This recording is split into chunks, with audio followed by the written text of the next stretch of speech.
Membongkar ketakutan-ketakutan Habib Rizik Syihab. Keahlian atau skill Rizik Syihab adalah berorasi dengan nada mengancam, memprovokasi, membangkitkan kemarahan. Rizik selalu nampak sangar dan galak. Video ceramahnya banyak diedarkan oleh para pemujanya, seakan kalau menyebarkan video, mereka akan ditakuti oleh warga, masyarakat, dan pemerintah. Sebagaimana dalam pikiran mereka bahwa pemerintah takut sama Rizik. Rizik dianggap sebagai tokoh yang berani melawan pemerintah, setara dengan presiden. Siapa lagi kan yang bisa menyebut presiden goblok, pangkat jenderal otak hansip, dan menyamakan Densus 88 anti teror dengan salap kurap.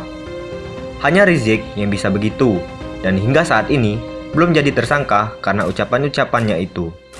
Hebat dong sampai pemerintah nggak berani memperkarakan ucapan Rizik itu. Tapi itu dulu ya sob, pelarian Rizik dan keluarganya ke tanah Arab sebenarnya mencerminkan betapa kerdilnya jiwa Habib Rizik. Sejak itu, pamornya turun, apalagi sejak kembali ke tanah air. Makin kesini, makin kelihatan bahwa sebenarnya hidup Rizik itu penuh dengan ketakutan. Dalam tulisan ini, saya mencoba membongkar ketakutan-ketakutan apa saja yang melanda Rizik. Takut dikejar utang. Ini sudah saya tuliskan sebelumnya, bahwa tidak mungkin Rizik dan keluarga hidup berkecukupan di Mekah tanpa pekerjaan. Publik menduga pasti ada yang membiayainya, ada bohir yang mensponsori. Bohir itu pula yang menyokong proses kepulangan Rizik. Duit gede dong, sokongan biaya itu tentunya tidak gratis, ada timbal baliknya. Harusnya Rizik bisa menggalang massa sesudah pulang ke tanah air. Memang ini kan rencananya waktu itu. Rizik hendak menggelar safari ke dakwah berbagai daerah. Baru sukses menggelar kerumunan di Petamburan, Rizik sudah sakit duluan. Rencananya gagal. Apalagi sekarang, Rizik sudah ditahan. Kapan lagi mau bayar utang? Makanya, dia dan para kuasa hukumnya berusaha jungkir balik, bikin keributan di persidangan. Takut risiko, cedera, atau luka kalau ditangkap secara paksa.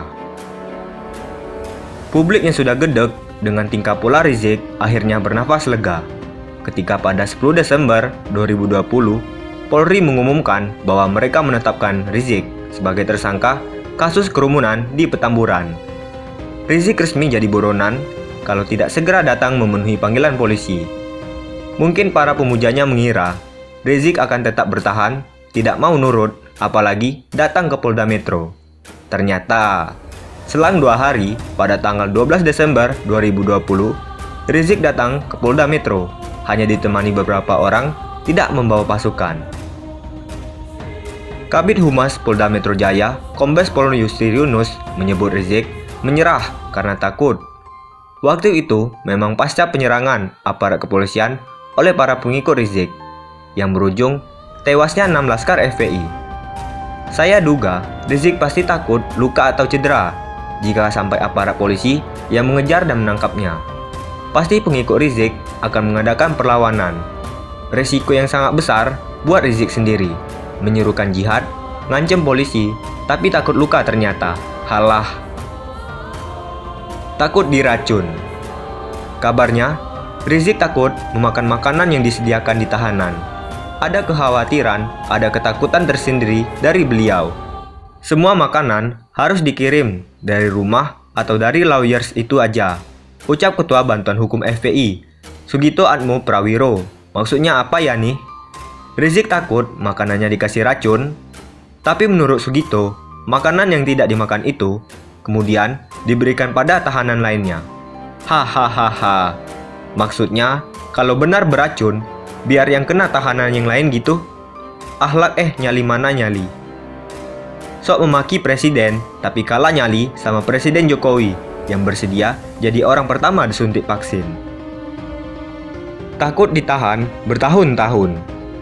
Rizik sudah pernah masuk penjara, tapi itu dulu tahun 2003 dan 2008. Ketika badan masih kuat, sudah belasan tahun lalu.